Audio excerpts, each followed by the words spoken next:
नमस्कार दोस्तों, आप सबका स्वागत है मेरे यूट्यूब चैनल के ऊपर। दोस्तों, कल हमने देखा था कि मार्केट के अंदर जो मेरा माइंडसेट था वो यही था कि भाई अभी ऊपर का मार्केट है। और लेकिन आज जो मार्केट के अंदर मेरे की एक्सपेक्टेशन थी कि मार्केट के अंदर एक इनसाइड कैंडल बनेगी। तो इनसाइड कैंडल क्या होती है वो मैं आपको कल कल की वीडियो में बता चुका था कि मार्केट की प्रीवियस कैंडल के अंदर अंदर उसके प्रीवियस कैंडल के जो हाई है और जो लो है उसके अंदर अंदर एक कैंडल बने तो उसको एक इनसाइड कैंडल कहते हैं। तो और बहुत छोटी रेंज के अंदर मार्केट रहने की उम्मीद थी, क्योंकि इनसाइड कैंडल हमेशा छोटी होती है। तो ये सब चीज़ें उम्मीद जो थी वो हमने कल लगाई थी अपनी वीडियो के अंदर। तो यहाँ पर आज मार्केट ने गैप अप तो खोला, लेकिन गैप अप खुलने के बाद मार्केट जो है एक छोटी सी रेंज में फंस गई और मार्केट ने एक इनसाइड टाइप की कैंडल जो है यहाँ पे बना ली। मार्केट ने प्रीवियस डे के लो और हाई को नहीं काटा और उसके बीच में ही, हाई और लो के बीच में ही कहीं ना कहीं आज ख़त्म हो गई। अब यहाँ पर मार्केट जो है वो क्या बताने की कोशिश कर रही है ये हम फटाफट से चेक कर लेते हैं। तो दोस्तों, यहाँ पर मार्केट अगर ऊपर जाते हुए अगर मार्केट छोटी छोटी कैंडल बनाना शुरू कर दे तो यहाँ पर मार्केट के अंदर थकान दिखनी शुरू हो जाती है। इंडेक्स में थकान दिखनी शुरू हुई, लेकिन एक बहुत बड़ी बात यह है कि मिड कैप और स्मॉल कैप के अंदर आज बहुत बढ़िया परफॉर्मेंस रहा। अगर आप मिड कैप का चार्ट देखोगे तो मिड कैप जो है वो बहुत ज़बरदस्त तरीके से आज 2.25% के आसपास यहाँ पे परफॉर्म किया। मैं मिड कैप के ऊपर पहले डिस्कशन करना चाहूँगा आज मिड कैप स्मॉल कैप के ऊपर, फिर मैं इंडेक्स के ऊपर आना चाहूँगा। यहाँ पर जो चार्ट बन रहा है अब मिड कैप का, अब ये ट्रेंड लाइन जो है आपको दिख रही होगी। ये ट्रेंड लाइन का अगर ब्रेकआउट यहाँ पर होता है तो इंडेक्स, मिड कैप का जो इंडेक्स है वो न्यू ऑल टाइम हाई के आसपास पहुँचने की कोशिश करेगा। तो ये जो लाइन है इसके ऊपर कल फोकस रखिएगा, क्या हमारी कल क्लोजिंग जो है इस ट्रेंड लाइन के ऊपर होती है, क्या इसका ब्रेकआउट होता है या नहीं होता है। तो इसका बिल्कुल मतलब एक तरीके से फोकस में रखना कल क्लोजिंग के वक्त क्या होता है, कहाँ पे इसकी क्लोजिंग होती है। तो ये आपके लिए समझना बहुत ज़्यादा ज़रूरी है, क्योंकि अगर मिड कैप स्मॉल कैप अच्छा चलना शुरू कर देंगे तो इंडेक्स चाहे मतलब मार्केट कहीं जाए ना, इंडेक्स मतलब कहीं जाए ना बेसिकली, बेशक से, लेकिन आपका मतलब निफ्टी और बैंक निफ्टी चाहे बेशक से कहीं ना जाए, लेकिन आपका जो पोर्टफोलियो है वो अच्छा परफॉर्म करना शुरू कर देगा। और ये एक बहुत बढ़िया इनर स्ट्रेंथ होती है इंडेक्स के लिए भी। ठीक है, स्मॉल कैप मिड कैप, तो ये इसको आप नज़र में रखिएगा, ये काफ़ी ज़्यादा इंपॉर्टेंट पॉइंट है जो मैंने आपको अभी समझा दिया है। दूसरी एक और चीज़ कि यहाँ पर मिड कैप के साथ अगर हम स्मॉल कैप के चार्ट को भी देखें तो स्मॉल कैप का जो चार्ट है वो अब आपके सामने आएगा। तो यहाँ पे आपको समझ में आएगा कि स्मॉल कैप ने जो है वो बहुत ही ज़्यादा आउट परफॉर्म किया। देखिए होता क्या है, स्मॉल कैप गिरता है तो सबसे ज़्यादा गिरता भी है, और स्मॉल कैप अगर बढ़ता है तो वो फिर बाउंस अच्छा भी देता है। तो मैं स्मॉल कैप का चार्ट यहाँ पे आपके सामने ओपन कर चुका। तो यहाँ पर जो है चार्ट के स्ट्रक्चर के अंदर आप देखेंगे तो यहाँ पर ये ट्रेंड लाइन जो है वो अब आप देखेंगे तो यहाँ पर ट्रेंड लाइन के आसपास ये रेसिस्टेंस है, मतलब ये ट्रेंड लाइन जो है अभी रेसिस्टेंस है। इसका ब्रेकआउट होगा तो डेफिनेटली हम ऑल टाइम हाई जो है स्मॉल कैप का भी जाते हुए देखेंगे। तो यहाँ पर अब डू और डाई वाली सिचुएशन है मार्केट के लिए कल के दिन कि मिड कैप स्मॉल कैप क्या करते हैं, वो मार्केट की स्ट्रेंथ प्रूव करके देगा। क्या इस ट्रेंड लाइन जो मैंने आपको दिखाई स्मॉल कैप मिड कैप के अंदर, क्या ये ब्रेकआउट करेंगे या नहीं करेंगे, या फिर यहाँ से रेसिस्टेंस लेके वापस गिरेंगे। तो ये अब मार्केट के अंदर हमें देखना होगा। दूसरी एक चीज़ कि यहाँ पर स्मॉल कैप मिड कैप अगर अच्छा ब्रेकआउट देते हैं तो अगले एक दो दिन के अंदर मार्केट फिर बेस तैयार कर लेगा। इंडेक्स की बात कर रहा हूँ मैं। तो इंडेक्स जो है वो एक बेस तैयार कर लेगा, और बेस कैसे तैयार होगा वो मैं आपको समझा देता हूँ। तो बेस कैसे तैयार होगा कि यहाँ पर मार्केट के अंदर जो भी हल्का फुल्का डिप आएगा अगले एक दो दिन के अंदर वो बाय हो जाएगा अच्छा खासा। तो मतलब अगर देखो कंडीशन यहाँ पर प्रेडिक्शन के बेसिस के ऊपर किस चीज़ की बन रही है वो मैं आपको समझा रहा हूँ।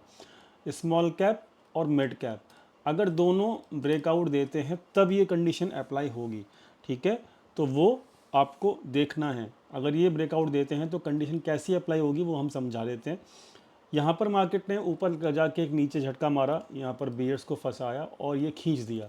ठीक है, ये खींच दिया एक्सपायरी के आसपास। अब यहाँ पर स्मॉल कैप मिड कैप अगर ब्रेकआउट दे देते हैं तो क्या होगा, यहाँ पर जो भी डिप आएगा वो दोस्तों बाय हो जाएगा, और फिर एक यहाँ पर इस तरीके का यहाँ पर प्राइडेशन बनने की पूरी पूरी उम्मीद है। तो इसलिए यहाँ पर अगर small cap mid cap perform करते हैं तो यहाँ पर हर डिप को आपको बाय करने के ही सोचना है, like this is how the market can perform in the near term if condition apply only, कि यहाँ पर स्मॉल कैप मिड कैप अगर ब्रेकआउट देते हैं तो ठीक है। तो यहाँ पे घबराना नहीं है मार्केट के अंदर, और वही प्राइडिक्शन जो है वो भी घबराने वाला नहीं है।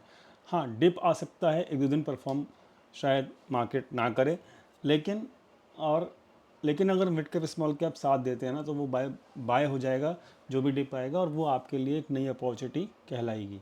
ठीक है, तो इस तरीके से ख्याल रखना। और इसका जो अल्टीमेट टारगेट है वो दोस्तों आपका 600-700 के आसपास ही है इंडेक्स का। तो यहाँ तक पहुँचने के लिए एक डिप ले तो वो मार्केट के लिए हेल्दी भी होगा। ले अगर तो आएगा कि नहीं आएगा वो मार्केट के अंदर, लाइव मार्केट के अंदर पता लग जाएगा। लेकिन अभी अगर डिप लेता भी है ना तो मैं पर्सनली उस डिप के अंदर, मेरा माइंडसेट अभी भी, जो मेरा कल का माइंडसेट था कि मैं बुलिश हो जाऊंगा डिप में, अभी भी मेरा माइंडसेट वही है कि मैं डिप में बुलिश हो जाऊंगा। ठीक है, डिप आता है तो कहाँ तक आ सकता है? डिप आएगा तो दोस्तों वो 300 या फिर 350 तक, यहाँ तक भी आए तो भी मुझे कोई दिक्कत नहीं है मार्केट के अंदर। मैं मेरा माइंडसेट जो है वो ओवरऑल क्या रहेगा वो मैं आपको क्लियर कर चुका हूँ। ठीक है, अब वो डिप आएगा कि नहीं आएगा वो हम कल देखेंगे। ठीक है, बात क्लियर हो गई? आगे का कुछ समझ में आया? आई होप आपको क्लियर हो गया होगा जो यहाँ पर मार्केट के अंदर आगे का सिनारियो दिख रहा है। ठीक है, तो ये क्लियर हो गया। और अब यहाँ पर प्राइडिक्शन जो है वो किस तरीके का होगा वो भी मैं क्लियर कर चुका हूँ। अच्छा, यहाँ पर जो है ना आपको एक चीज़ समझनी होगी कि मैंने यहाँ पर जो है आज पुट राइटिंग की है। ठीक है, पुट राइटिंग की है, तो यहाँ ऑप्शन बाइंग करने के लिए ना आपको यहाँ पे डिप का वेट करना होगा। ठीक है, ऑप्शन बाइंग के ट्रेड्स अभी नहीं मिलेंगे। अभी जो है आपको केवल और केवल यहाँ पर आपको कहते हैं ना कि भाई केवल और केवल अभी थोड़ा स्लो मार्केट मिलेगा। ठीक है, तो यहाँ पर पुट राइटिंग में होल्ड करने वाला हूँ। डिप में मैं उस पुट राइटिंग को एवरेज कर लूँगा, मुझे कोई दिक्कत नहीं, क्योंकि यहाँ पे स्मॉल कैप मिड कैप जो है ना बहुत अच्छा परफॉर्म करेंगे, ऐसा मुझे पर्सनली लगता है। क्लियर होगी बात? तो यहाँ पर बाय द डिप मार्केट अभी रहने वाली है कुछ दिनों तक, ऐसा मुझे इंडिविजुअली लगता है। ये मेरा पर्सनल व्यू है जो मैं आपके साथ शेयर कर रहा हूँ। ठीक है, तो ये क्लियर हो गया। अब अगले हफ्ता जो आने वाला, मतलब ये जो हफ्ता करंटली चल रहा है ना उसमें यही परफॉर्म हो सकता है। कैसे? लाइक दिस अगर यहाँ पर मार्केट यहाँ तक आ जाता है 300 तक, तो this opportunity will be a good opportunity to add the put writing, and then market can go like this. Shorts को फंसा के मार्केट जाता है हमेशा। यहाँ पर भी शॉर्ट को फंसाया था और खींच दिया था। ठीक है, हमारा भी ऐसे हिट हुआ था, फिर यहाँ पे शॉर्ट क्रिएट होंगे और फिर खींच देगा मार्केट।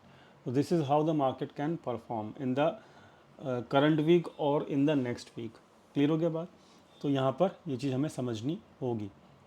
ठीक है, और इस तरीके से आपको यहाँ पे मार्केट के अंदर समझना है कि मार्केट के अंदर अपॉर्चुनिटी डिप के अंदर जो आएगी वो लेनी है, आपको कैप्चर करनी है। ठीक है, क्लियर होगी बात? और दूसरी चीज़ यहाँ पर ये पूरा हफ्ते का मैंने आपको समझा दिया कि 300 तक अगर डिप आता है तो I will do the buy the dip market. Clear हो गई बात? ओके, यहाँ पर अब बात करते हैं इस हफ्ते में बैंक निफ्टी की।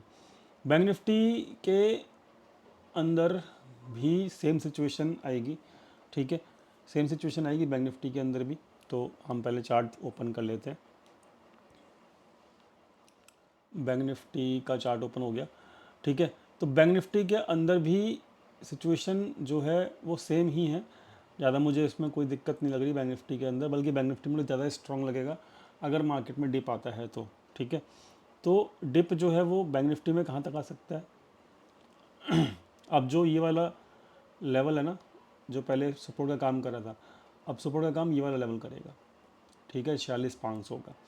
तो यहाँ पर अगर डिप आपका 47,000 तक भी आ जाए, 47,000 तक भी डिप आ जाए, तो then we can think to add some position. हम पोजीशंस ऐड करने की ही सोचेंगे। ठीक है, और मेरे ख्याल से इसको ये वाला ऑल टाइम हाई तो नहीं है, ये जो रिसेंट हाई है ये वाला, यहाँ तक तो इसके जाने की पूरी प्रोबेबिलिटी है। अगले 1 से 2 हफ्ते में। इस हफ्ते में चला गया तो बहुत बढ़िया, डिप के बाद अगर चला गया लोगों को फंसा के, देखो यहाँ पर भी यही हुआ, डिप आया यहाँ पर, लोग फंसे, खींच दिया। अब जो डिप आएगा उसमें फिर लोग बेरिश होंगे और फिर खींच देगा। तो अब ये खींचेगा क्यों, ये खींचा क्यों, मार्केट ये जो है खींच क्यों रहा है, क्योंकि शॉर्ट्स फंस रहे हैं पहली चीज़, और डिप में शॉर्ट्स फंसेंगे, लेकिन आपका माइंडसेट क्लियर होना चाहिए। और डिप में बाय होगा ही होगा, तो आपको कैसे पता लगेगा, एडवांस टू डिक्लाइन रेशियो आप देखना, आपको दिखेगा एडवांस टू डिक्लाइन रेशियो अच्छा रहेगा आज की तरह, ठीक है। दूसरी चीज़, स्मॉल कैप मिड कैप आपको परफॉर्मेंस देते हुए नज़र आएंगे, तो डेफिनेटली जो 1 2 दिन का परेशान मार्केट करेगा तो ये आपको खींचता हुआ मार्केट दिखेगा ऊपर की तरफ, ठीक है। क्लियर होगी बात। तो यहाँ पर मैंने ऑप्शन बाइंग के ट्रेड्स अभी नहीं ले रखे, ना ही आपको दे रखे, मैंने केवल और केवल आपको ऑप्शन राइटिंग के ट्रेड्स दे रखे हैं, वो भी पुट राइटिंग के, क्योंकि मेरा माइंडसेट क्लियर है कि मैं ऊपर की तरफ ही प्ले करूँगा। अब बैंक निफ्टी को चलाने के लिए ना इस हफ्ते में जो है परफॉर्मेंस करेगा, जो करेगा वो है HDFC बैंक। HDFC बैंक ना अपना डू और डाई लेवल पे बैठा हुआ है, ख्याल रखना। ये लाइन है, काफ़ी ज़्यादा इसमें कंसोलिडेशन हो चुका है HDFC बैंक का, ये देख सकते हो, ठीक है। अब जो इसके अंदर, अब ना मेरे ख्याल से इसको इस हफ्ते या फिर नेक्स्ट, इस हफ्ते में या फिर नेक्स्ट हफ्ते में निकल जाना चाहिए, ठीक है। परेशान करके एक आध दिन यहाँ पर थोड़ा सा, एक आध दिन रेड कैंडल दे के और कहे कि भाई हम तो नीचे जा रहे हैं, नहीं, 20 दिन के मूविंग एवरेज के ऊपर अगर है और रेड कैंडल दे दे तो उसको शॉर्ट मत कर देना गलती से भी, ठीक है, गलती से भी शॉर्ट मत कर देना। वो आपको बेवकूफ़ बनाने के लिए ऐसा करते हैं, देखो जैसे यहाँ पे बेवकूफ़ बनाने के लिए किया और खींच दिया, ठीक है, जैसे यहाँ बेवकूफ़ बनाने के लिए किया और फिर खींच दिया, तो like this market can perform, ठीक है। तो आपको यहाँ पे HDFC बैंक अगर 1480 के ऊपर टिक गया तो ये बहुत बड़ी कैंडल बनाएगा और फिर आपको ये खींच देगा बैंक निफ्टी को, ठीक है। तो मतलब ओवरऑल जो सिनारियो लग रहा है ना, वो यही लग रहा है कि आपको डिप में परेशान नहीं होना, आपको डिप में बाय द डिप करना है, क्योंकि देखो स्मॉल कैप मिड कैप अगर चलना शुरू करते हैं ना, तो यहाँ से फिर आपको इलेक्शन तक तो ये परफॉर्म करते नज़र आएंगे, ठीक है। रेसिस्टेंस लाइन मैंने आपको समझा दिया स्मॉल कैप मिड कैप में, जो कि आपको परफॉर्म करती ही नज़र आएगी कि नहीं आएगी, रेसिस्टेंस फेस होगा कि नहीं होगा। मुझे ऐसा लगता है स्मॉल कैप मिड कैप में चार्ट देखकर मुझे ऐसा लगता है कि यहाँ पर ये ब्रेकआउट कर जाना चाहिए, ठीक है। थोड़ा मोटा 1 2 दिन का देखो डिप ऐसे जो है ना, इसमें भी आ सकता है, यहाँ पर आने के बाद 1 2 दिन का डिप आए तो भी आपको वो बाय के ही चांसेस देगा स्मॉल कैप मिड कैप, ठीक है, इस तरीके से, लाइक दिस। तो चार्ट्स काफ़ी अच्छे हैं फ़िलहाल, तो कोई दिक्कत नहीं है, और मेरे हिसाब से मेरा माइंडसेट क्लियर है, मैंने आपको क्लियर कर दिया, ठीक है। और आपको यहाँ पर समझना है, इस तरीके से ही काम करना है। तो एक आधा दिन 1 2 दिन मार्केट परेशान करे तो उसमें आपको माइंडसेट क्लियर रखना है कि मुझे बाय द डिप ही करना है। माइंडसेट क्लियर रखोगे ना, तभी आपको यहाँ पर बेनिफिट होगा मार्केट में। अदरवाइज़ यहाँ पर दोनों तरफ का प्ले करने की सोचोगे ना, तो मार्केट में फिर आपको परेशानी ही होगी, और फिर आप फंस जाओगे, मतलब शॉर्ट्स में फंसे तो इस बार फिर लंबा खींच देगा मार्केट आपको, और फिर आपको फिर क्लियर बता रहा हूँ कि फिर आपको फिर पेन भी होगा, ठीक है, पेन भी होगा। तो इस बात को, पेन को मतलब ना लेते हुए, और आपका माइंड सेट एक तरफ का रहेगा तो आपको क्लियरेंस रहेगी कि मार्केट में करना क्या है। तो ये है इस हफ्ते का, ठीक है। और देखते हैं कहाँ तक हम सही हो पाते हैं। डिप आए परेशान मत होना, मार्केट में स्ट्रेंथ अभी लौटी है। आज पहला दिन था मार्केट में नई फाइनेंशियल ईयर का, और मार्केट में बड़े अच्छे आज परफॉर्मेंस दी है स्मॉल कैप मिड कैप में, तो डिप में परेशान होने की ज़रूरत नहीं है, ठीक है। So this is all for this week. I hope आप लोगों को समझ में आ गया है। Thank you so much for watching this video. Thank you.